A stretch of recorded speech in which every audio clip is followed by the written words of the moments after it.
Today, Vice President Kamala Harris will be in Washington focusing on building union support. She's set to hold a roundtable with labor leaders at the Teamsters headquarters. CBS News politics reporter Zak Hudak is following the Harris campaign for us from Washington. Zak, good to see you. What is Harris saying first in light of this incident?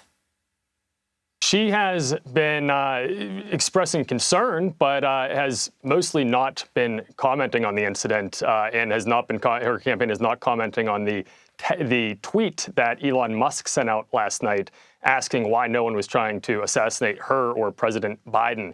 So they are staying away from it, but showing their support as they need to. We also saw yesterday President Biden call for Congress to give greater resources to the Secret Service to protect him, protect VP Harris, protect former President Trump, and all of them. That's really an example of the Democrats also seeing that there is a need here to increase security on some level for the former president. What are you hearing about the need, or whether there is any talk right now about any changes for Harris and Walz's security?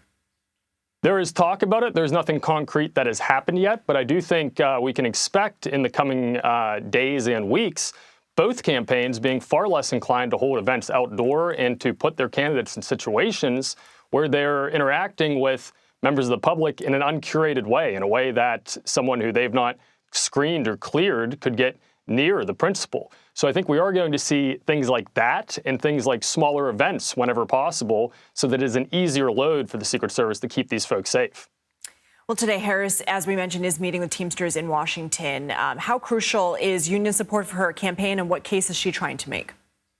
It is as crucial as it could be. We're seeing more and more focus on blue-collar workers in the so-called blue wall Rust Belt states, such states like Michigan, Wisconsin, even part of Pennsylvania, many of which are seen as must-win states for these candidates. President Biden had long union support, always called himself Union Joe, and he actually announced his presidential run the past cycle in Pittsburgh at a union event.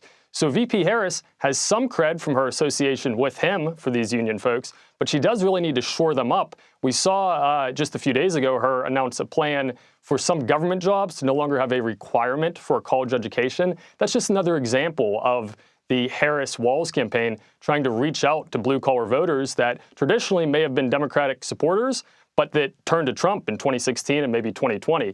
That roundtable today with the Teamsters is the latest example of that, and that'll continue tomorrow when former President Trump heads to Flint, Michigan, another strong union area, and in one of those, as I was discussing, blue wall states. So we're really seeing both of those campaigns zero in and recognize that those voters are must-win voters for them. Zak Hudak, thank you.